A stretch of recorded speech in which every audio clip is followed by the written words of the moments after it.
ဒီကရင်မလေးကတော့ဒီမရဲ့သွေးများနဲ့ယူရီးယားမြေကိုရစ်ပူဇော်ခံထားရတဲ့နော်မူရဲ့ဖယ်ပဲဖြစ်ပါတယ်ဒီသမိုင်းကဒီလူမျိုးများရဲ့ပြည့်ရမှန်သမိုင်းလို့ဆိုကြပြီးနော်မူရဲ့ဖယ်ရဲ့အတုံးဆောင်ပစ္စည်းများနဲ့ဒီမရဲ့ရက်ကန်းစင်တွေပါယနေ့အထိရှိနေသေးတယ်လို့လည်းဆိုကြပါတယ်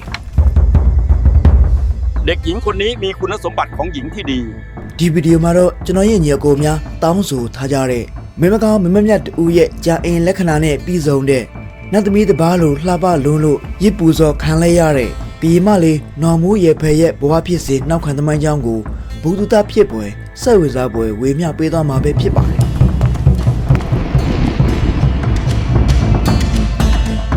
ให้ตรวจสอบหญิงทุกคนในหมู่บ้านကျွန်တော်တော့ဇာနီပဲဖြစ်ပါတယ်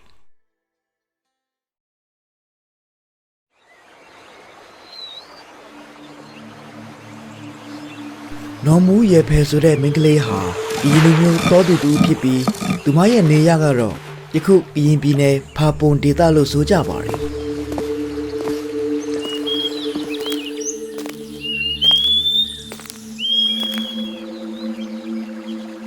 နော်မူရဲ့ဖယ်ကရုပ်ရည်ချောမောလှပသလိုမင်းမကောင်းမင်းမမြတ်တူရဲ့ကြံအင်လက္ခဏာနဲ့ပြည်စုံတဲ့အပြင်စိတ်ထားကလည်းအရန်ကိုဖြူစင်ရိုးသားတဲ့သူပါ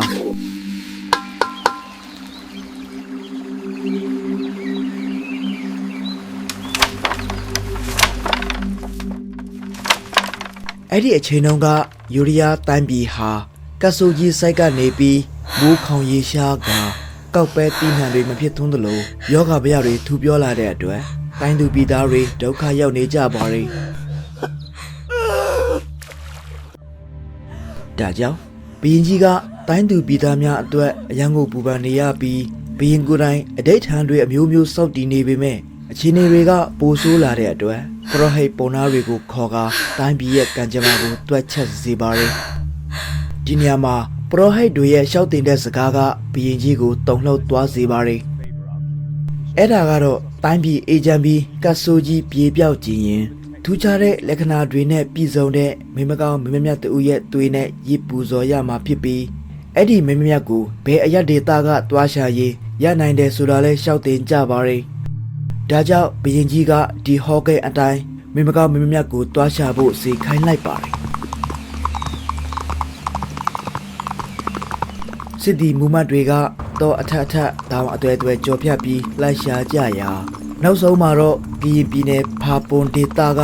ကရင်ရွာလေးတစ်ရွာမှာထူဆန်းပြီးရန်ကိုလှပတဲ့အပြင်မင်းမကောင်းမင်းမြတ်တို့ရဲ့ကြံအင်လက္ခဏာနဲ့ပြည်စုံတဲ့နော်မူးရဲ့ဖယ်ဆိုတဲ့ကရင်မင်းမလာလေးကိုတွေ့ရှိလိုက်ကြပါတယ်ในหมู่บ้านนี้มีหญิงงามมากสักคนไหมพระราชาทรงมีพระราชดำรัสให้ตรวจสอบหญิงทุกคนในหมู่บ้าน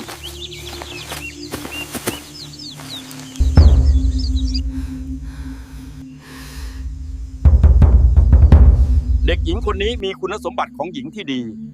ดังนั้นจึงต้องพาเด็กหญิงคนนี้ไปที่พระราชวังตามคำสั่งของพระราชาဒါပေမဲ့နော်မူးရဲ့ဖယ်ရဲ့မိဘနဲ့ရွာသားများက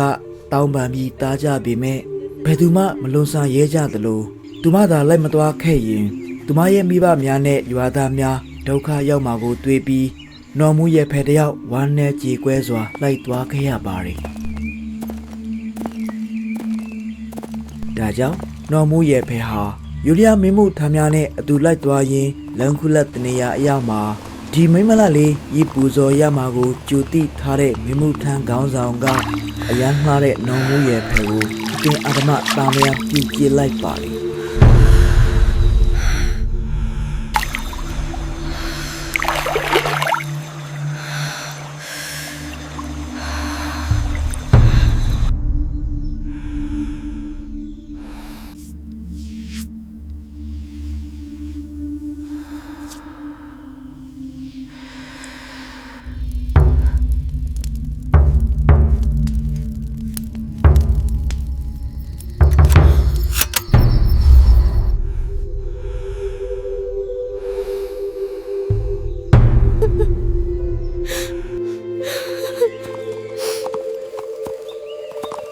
ဒီလိုနဲ့နန်းတော်ထဲရောက်ရှိလာတဲ့နော်မူရဲ့ဖဲကိုဘီရင်ကြီးတွေ့ရှိသွားတဲ့အချိန်မှာ အယံကိုအော်သွားပြီးသူမဟာတောသူတယောက်ဖြစ်နေပေမဲ့သူမရဲ့အလှအပနဲ့ကြက်တီကအခြားမိဖုရားများထက်သာလွန်နေတဲ့အတွက်သူမကိုရရချင်းရည်ပူဇော်ရမှာကိုဘရင်ကြီးကအယံကိုနှမျောနေပြန်ပါလေဒါကြောင့်ဘရင်ကြီးကသူမကိုရည်ပူဇော်ရမယ့်အစီအစဉ်ပယ်ဖျက်လိုက်ပြီးနော်မူရဲ့ဖဲကိုမိဖုရားမြှောက်လိုက်ပါတယ်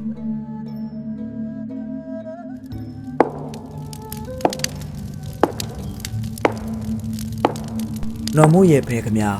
သူမရဲ့ရွာမှာနေတော့ကချစ်သူရေးစားသူရှိခဲ့ဘူးတလို့တော်တွင်လန်ကူလာတနေရာမှာလဲအတင်းအဓမ္မတာမယာပြုတ်ကြည့်ခံရတဲ့အပြင်ယခုဘရင်အိုကြီးရဲ့မိဖုရားဖြစ်ရအောင်မှဖြစ်တဲ့အတွက်အယံကိုစိတ်ထိခိုက်နေပါလေတိုင်းတစ်ပါးတွေအကြားသူများလက်ခုပ်ထဲကရေဖြစ်နေတဲ့ဘဝကြောင့်ပဲခါတီလွန်းတဲ့ခံစားမှုဝေဒနာတွေကိုအန်ကြိုက်နေရတဲ့အတွက်နောက်ထပ်လူသားမျိုးဆက်မွေးထုတ်မပေးဖို့တတိချဆုံးဖြတ်ပြီးအဋိဌံပြုထားတဲ့ဂျာကနော်မှုရဲ့ဖဲမှာပြိတ္တိတီးလာပါတယ်ဒါကိုဘရင်ကြီးကဝမ်းသာနေပေမဲ့မွေးလာတဲ့ကလေးကအသက်မရှင်ခဲ့ပါဘူးဒီလိုနဲ့နော်မှုရဲ့ဖဲရဲ့ဒုတိယမြောက်ကိုဝန်ရလာတော့လေဘရင်ကြီးရဲ့ဝမ်းသာခြင်းမဖြစ်ခဲ့ရပြန်တဲ့အတွက်ဘရင်ကအယံကိုစိတ်ထိခိုက်သွားခဲ့ရပါတယ်ဒီနေရာမှာဒုတိယမြောက်ရင်သွေးအသက်မရှင်ရခြင်းရဲ့နောက်ခံအကြောင်းတရားကနန်းတွင်သားတွေအကြားအယံကိုကြရထသွားခဲ့ရပြီးအလုံးကနော်မှုရဲ့ဖဲကိုတန်လျဝင်လာကြပါတယ်အဲ့ဒါကတော့နော်မှုရဲ့ဖဲနန်းတော်ထဲစားရောက်လာကြတဲ့ကဘရင်ကြီးဟာသူမကိုအလေးပေးဆက်ဆံတယ်လို့ဘရင်ရဲ့အချစ်တော်ကံဖြစ်လာတဲ့အတွက်အခြားမိဖုရားများကလူမျိုးကြားနော်မှုရဲ့ဖဲကိုမနာလိုမုန်းတီးနေတာပါအဲ့ဒီအထဲမှာမိဖုရားခေါင်ကြီးကပရောဟိတ်များကိုစီယုံကနော်မှုရဲ့ဖဲကစုံမတယောက်ဖြစ်နေတဲ့အကြောင်းသူမရဲ့ရင်သွေးများကိုပြန်စားနေလို့သာသူမရဲ့ကလေးများအသက်မရှင်ရခြင်းဖြစ်ကြောင်းသူမကိုနန်းတော်ထဲဆက်ထားနေရင်ဒီတန်းပြီးဒီထက်ပိုပြီးပျက်စီးလာမှဖြစ်ကြောင်းနဲ့ဒီဆုံးမကိုမူလခေါ်လာရတဲ့ရည်ရွယ်ချက်အတိုင်းဤပူဇော်ရတော့မှဖြစ်ကြောင်းဘုရင်ကြီးကိုရှောက်တင်ကြပါတယ်ဒါပေမဲ့နော်မှုရဲ့ဘက်ကိုချစ်မြတ်နိုးတန်ဖိုးထားတဲ့ဘုရင်ကြီးကသူများပြောသမျှပယ်ချခဲ့ပေမယ့်မိဖုရားခေါင်ကြီးနဲ့ပရောဟိတ်ကြီးပါပြောပါများလာတဲ့အခါမှာတော့နော်မှုရဲ့ဘက်ကိုရရချေရေပူဇော်ရမယ့်အစီအစဉ်စိတ်မကောင်းစွာအကောင့်ထဲပေါ်ခဲ့ရပါတယ်နော်မှုရဲ့ဖက်အနေနဲ့သူမဘဝမှာဒီလိုအမုန်းတရားတွေအကြားဆက်လက်မရှင်းသန်ခြင်းတော့တဲ့အတွက်ရေပူဇော်ရမှာကိုလုံးဝမငြင်းညူခဲ့ပါဘူးဒါပေမဲ့ကိုမြတ်ချင်းမခံရမီနော်မှုရဲ့ဖဲကသူမရဲ့သွေးနဲ့ရေပူဇော်မဲ့ဒီတိုင်းပြည်ဖို့ပြိုးတိုးတဲ့တာယာဝပြောစီဒီတိုင်းပြည်ရေရှည်တည်တခိုင်မြဲပြီးဘေးရန်အပေါင်းမှကင်းဝေးစီ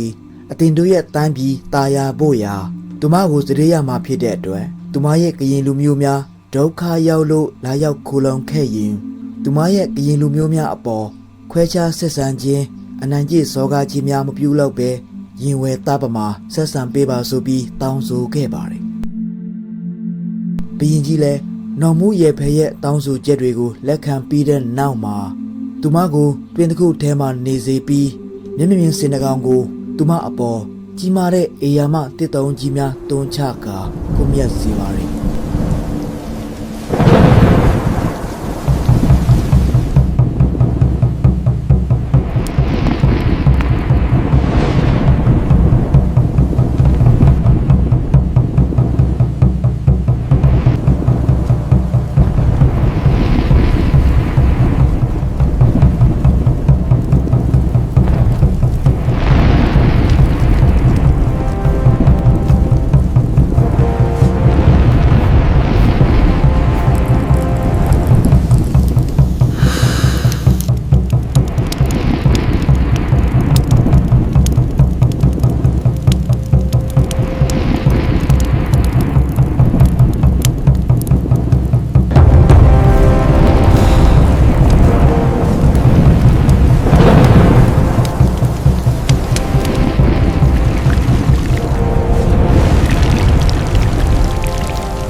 နောက်ဆုံးအနေနဲ့နော်မှုရေဖဲကုမြက်ခံရပြီးတိတ်မကြခင်မှာပဲသူမကိုလွမ်းတဲ့စိတ်နဲ့လွမ်းနာကြကာဘရင်လဲနှက်ရွာဆန်သွားသလိုယူရီးယားမြေလဲနော်မှုရေဖဲရဲ့သွေးနဲ့ရေပူဇော်တဲ့အချိန်မှစပြီးယနေ့အထိဖူးဖြိုးတိုးတက်တဲ့တိုင်းပြည်ဖြစ်လာပါကြောင်းဘုသူတဖြစ်စေဖို့ရာစေတနာထားမျှဝေပေးလဲရပါတယ်